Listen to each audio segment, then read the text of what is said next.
where would the solutions be for this constraint? 6x plus 24y plus 360 Underneath. for that constraint, but not for this constraint. No, in the red. Right where? Right below the red line before you said look. Here? I was gonna say it too. It's okay. So this region right here. Yes, that. Okay. Now what about solutions for this constraint, the blue one, but not? Right above the red line.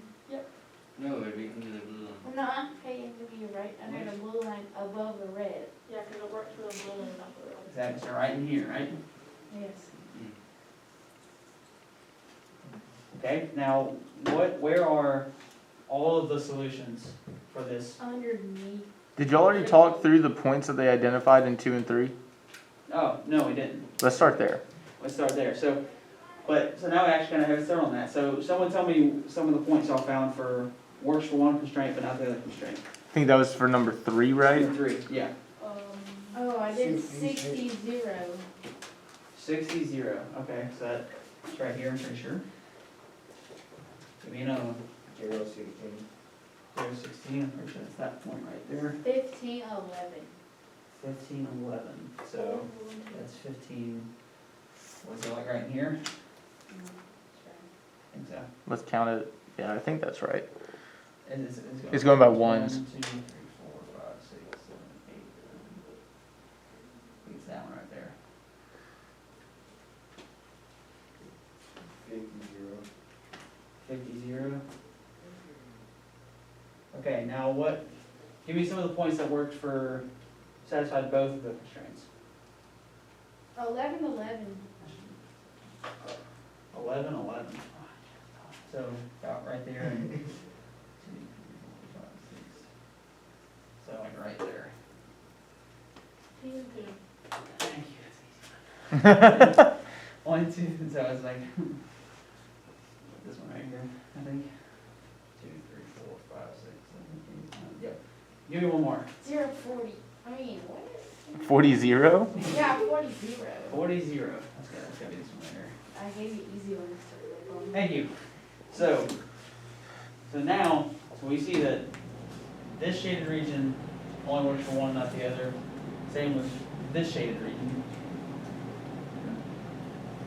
So now, what is the shaded region that satisfies this 32x plus 80y equals 12? Where is that shaded region? Blue? The blue one. Where? Blue. Blue one, okay, I got the blue one, so where are the solutions for this constraint? Where do we shade? Where? Down from where? The blue line, there we go. See, it's not a trick question, just, so all of these where we're shading beneath this constraint, I can't remember which constraint this was, but beneath that boundary line. Okay, now what about, I'm pretty sure this one was the startup cost constraint, the right one. Where would the solution set be for that one? What? Wait, what were you talking? Where's the solution set for this line right here, the red line, 6x plus Underneath the 24? red line. Underneath the red, so all of them here, right? Yeah. So now, where are my solutions for that satisfy both? So underneath. Underneath both. So, and this is important, Mr. Finney pointed this out earlier. It helps to, one, shade these in different color, but two, when finding shading for both, it helps to go in a different direction, so that you can clearly see that this is for both. So it's always beneath both of the boundary lines. I do want to point this out, and I want to ask y'all, do you think it's always going to be below both of them? No. What do you mean? Like, are we always just going to shade below both of the boundary lines? No. What'd you say, Shelby? Could be above it. Okay. No, but look at, he didn't shade black in that section right there underneath the red. So, but like y'all said that we're going to shade below both of the boundary lines. do we always shade below both of the boundary lines? No, you can say it above. Okay, do you always shade above both of the boundary lines? No. So you should below. You can say it either You way. shade what satisfies the solution, or you shade what satisfies whatever you're doing, the equation, the inequality, the, So you shade what satisfies how many of them? yes. No, how many? Infinity. Well, I mean, how many constraints do we have here? Yeah, two. So if we had 4 constraints, how, it would need to satisfy how many of them? Four. All 4.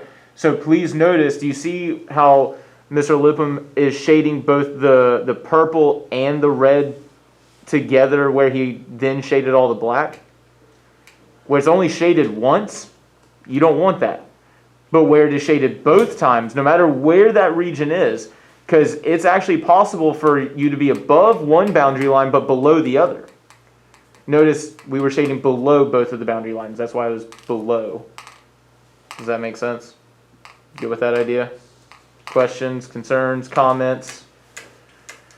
Now, I want to ask, did anyone's graph that they made, did they graph any of these negative x values, negative y values that I've How are you shaded? gonna do a negative? You can't have a negative dog. Can't have it, exactly, so while for these constraints, this is technically true, these satisfy both of these constraints, but we can't have, in this context of the problem, we can't have negative dogs, negative cats, right? So that's that implied constraint we've been talking about in the objectives. While they don't strictly tell us you can't have negative dogs, negative cats, that's something we know intuitively, right? Or I hope we do. So the solutions for this system is what I've drawn here, but in the context, it's only where cats and dogs are positive, because that's the only time it's feasible or realistic. Does that make sense? What does feasible mean? Doable. Possible, doable. Realistic. Pick your choice. Really quickly, I just want to point this out. Remember how we typed in the equations earlier? Can I do the inequalities here? Problem. Definitely. And I think, Desiree, you already did this, didn't you? Earlier? Didn't you do both of the inequalities? Yeah. Okay. Notice, if I do both of these as inequalities here, and you can use Desmos for this, you can use TI-nSpires for this, where do you see the region that both of them are being shaded? Below both of them. Notice See? how it's darker right there? So it's more purple. Like here, it's only red, meaning it's only satisfying, which one's the red one? The space constraint, I think so. right? You see up here in the top left how it's only blue, so it's only satisfying which constraint? What other one? The startup cost. Yeah. But look, I can move around. Do you see how there's more where that's just startup cost? Now, can you actually have negative cats? No, but there is more up there for just that system, and that's what Mr. Lipham's referring to. I mean, what if it's a dumb cat? I mean, If it's a really dumb cat, it's still a cat. Yes, but you count as negative. It's still a cat, it's negative. I mean, Kelsey's pretty negative, but she's still a What? human being. What? Oh, I'm sorry. Did I say that out No, loud? she's like half. Just kidding, Kelsey. Sometimes You're when never thoughts negative. Come out in the words. Yeah. I feel unappreciated in this No, class. she's like half a human. Kelsey, we always God, appreciate so you. I know that. Yeah, I carry this whole class. So you're like, definitely. You can't I'm even the only carry one yourself. answering You always Mr. complain Lippman's about your questions. shin splints. Your shin splints. What'd you say? Okay, you I go, said you go to the can't next even one. carry yourself. I got you. Okay, so, Yeah. now that we've talked about all that, let's move on to number 5. quickly. Wait, what's the answer to number 4? What did I write down in that? In that Did you number 4? not shade earlier like you were supposed to? Shade, what are you talking about? You know, you graphed. Go back. Are you sure not having you? No, whatever. See what I mean? So, Kelsey, remember how we graphed our boundary lines and we're supposed to shade one color underneath the space constraint, another color underneath the Oh, startup yes. cost constraint, and then we had this overlapping region that Mr. Lipham shaded with us earlier? Yeah, but how am I supposed to answer that on a paper? You have the graph with it. So I You just do put the what? graph. So I believe Maybe I under did number not 4 tell you- that for no reason. I would say on number 4, just write, see the graph, Alright. and then label number 4 on the graph as the graph. Or the graph has number 4. Can I go back to the slides now? Yes, Are you sure? yes. Did you say short or shorter? Dang, got her. Alright, So we just got a math piece of to learn. advice, when I'm telling you the answers to the problem, it might help to write the answers to the problem. Just maybe. So, What is this about? look at it, number 5. This code. Really? I didn't get that shit.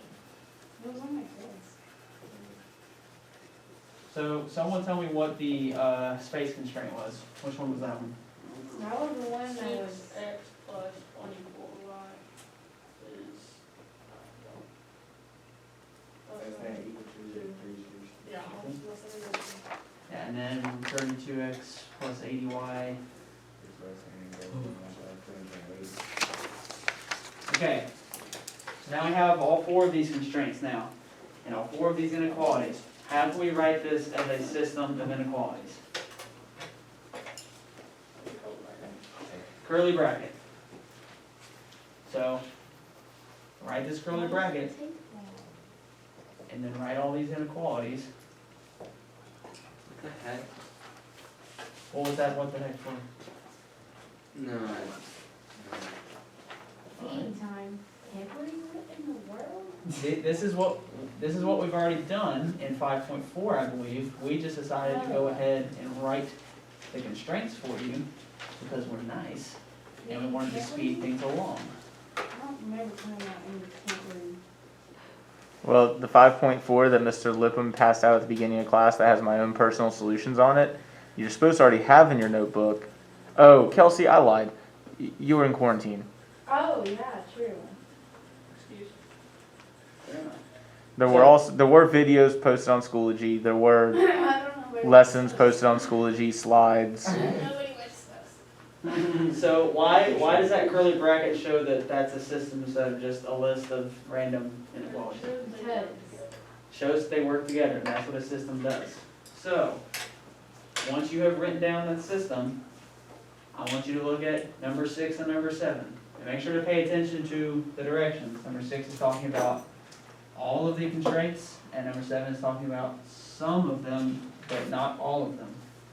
Now, based on the conversations we've had, and looking at the graphs, these are a lot like 2 and 3, but now you should be able to do these much more quickly, because now you have more resources to look at. And some of the conversations we've had about finding these solutions to these systems.